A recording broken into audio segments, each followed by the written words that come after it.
Well, kia ora Vineyard. It's Tim Wood here with a bit of a message for this Sunday morning, noon or evening, whenever you're watching this.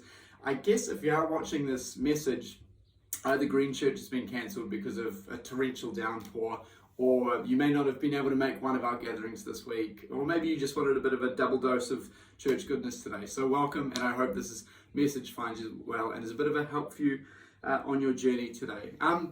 Something I've been thinking about and I'd love to talk about today is just the strange times we're having in church land at the moment. With the pandemic, with lockdowns, with not being able to meet in person, there's a lot of questions that kind of have been floating around my head and may have been floating around your head as well, in terms of what does it mean to be a church when we can't gather together? Or at times, what does it even mean to be a Christian when we can't be at church? Or what's the point of all this, right? It's a bit discombobulating to try and work out what faith and church mean in this time, and then as we step out of this into level 3.2, 3.3, and then the traffic lights and all that stuff. So, I mean, for some of us, we may be watching this and haven't thought about this at all. For some of us, we may have been enjoying Sunday walks at the beach instead of maybe coming along to an in-person service. Some, maybe many of us, are itching to get back together and see one another, and others of us are, I guess, are so desperate for this that we feel it's right to protest for our rights to worship and all that kind of stuff. Whatever it is, simply put, it's really interesting times as we try and work this out. And not just as Shore Vineyard, but as church communities around New Zealand. And I think it's good to reflect on what's the point of all of this. So today I want to take the opportunity to kind of explore this. And I want to look at this in the sense, whenever I'm confused about a question of life and faith, I try and just get back to the Jesus way. What is the way of Jesus and how did Jesus go about this? And I think this is what it is to be a Christian. It is to follow the Jesus way. The interesting thing is, in the New Testament, you've got Jesus and then you've got his ministry. And then after that comes a lot of the letters to the churches who are actually written by the Apostle Paul. Interestingly, a lot of our church dynamics and church culture I find is a lot more shaped by the writings of Paul than necessarily what Jesus was up to. And that's fair enough. Paul created great frameworks and structures of how the institution should run and how the institution should be. But so often I think we can get distracted by what Paul was about, which is good and which is fine. But it gets distracted from what the original intention of the Jesus way was, that Jesus invites us into. So what Paul did and what he writes and what he invites us into in being part of a church is really good, but it's not necessarily what Jesus did. It serves the purpose of what Jesus was up to and invites us into. And I think Dallas Willard summarizes this really beautifully in both a challenge and an invitation for us to consider. He says that the greatest challenge that the church faces today is to be authentic disciples of Jesus. And in many ways, I think we're used to becoming churchgoers in the rhythms of everyday life, and it's busy and it's distracting and all that kind of stuff. But I think Dallas Willard's right.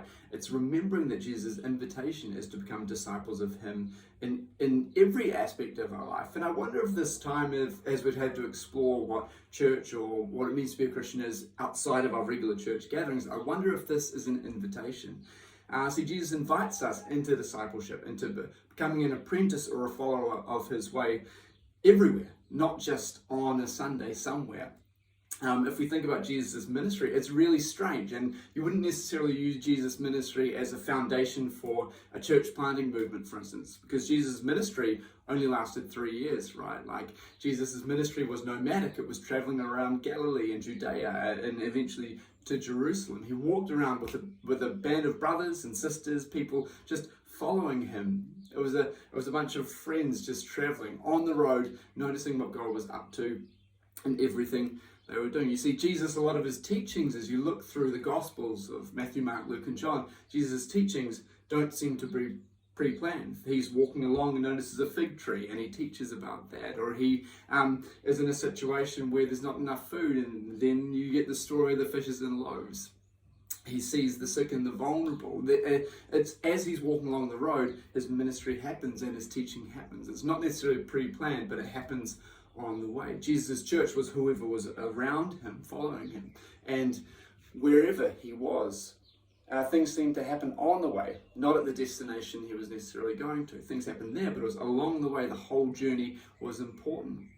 And importantly, Jesus noticed what God was seeing and up to in every one of those instances. Dallas Willard, in the book of The Divine Conspiracy, says that Jesus lived in a God-breathed world. Jesus lived in a God-soaked world, that in many ways, Jesus saw nature, he saw others, and he saw what was happening in the world through the eyes of the Father, through the eyes of God, for instance. So Jesus, in many ways, on the road, he saw what God saw, the Father saw, and he acted naturally, right? So for Jesus to love someone, that comes from a place of he saw them as worthy of love, as the Father sees people as worthy of love. So Jesus sees and he responds appropriately. He exists in a God-breathed, God-soaked world that sees people in a divine beauty, that sees nature full of divine goodness.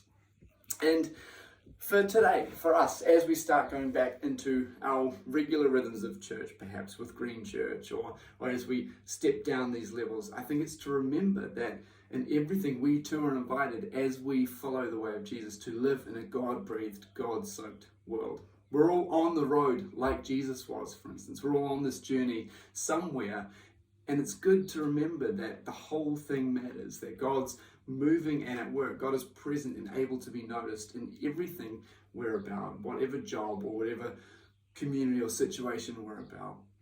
To follow the way of Jesus, to notice God in the road of our lives, whatever that may be at the moment. To follow Jesus is to be part of this journey, and it's to appreciate and to notice the divine things of every moment. And I love, and one of my favorite verses is in Matthew 6, 25 to 29, and I think Jesus lays this out beautifully. Again, he's just in the middle of his journey. He's on the road and he's just teaching the people around him, and he goes like this: "Therefore I tell you, do not worry about your life, what you will eat or what you will drink, or about your body, what you will wear. Is not life more than food, and the body more than clothing? Look at the birds of the air. They neither sow nor reap, nor gather into barns, and yet your heavenly Father feeds them. Are you not of more value than they? And can any of you, by worrying, add a single hour to your lifespan? And why do you worry about clothing? Consider the lilies of the field, how they grow. They neither toil nor spin. Yet I tell you, even Solomon in all his glory was not clothed like one of these." And he later on in verse 34 says, "Do not worry about tomorrow, for tomorrow will bring worries of its own. Today's trouble is enough for today." Look at the lilies. Look at the birds. Don't worry about tomorrow. There's enough going on today to worry about. I love this. And Jesus invites us to notice what we notice along the road, here and now, wherever we are. And Jesus was part of a traveling bunch of nomads 2,000 years ago. And the simple ins and outs of their day-to-day, special things were happening and God was up to something. And I think the same is true for us today.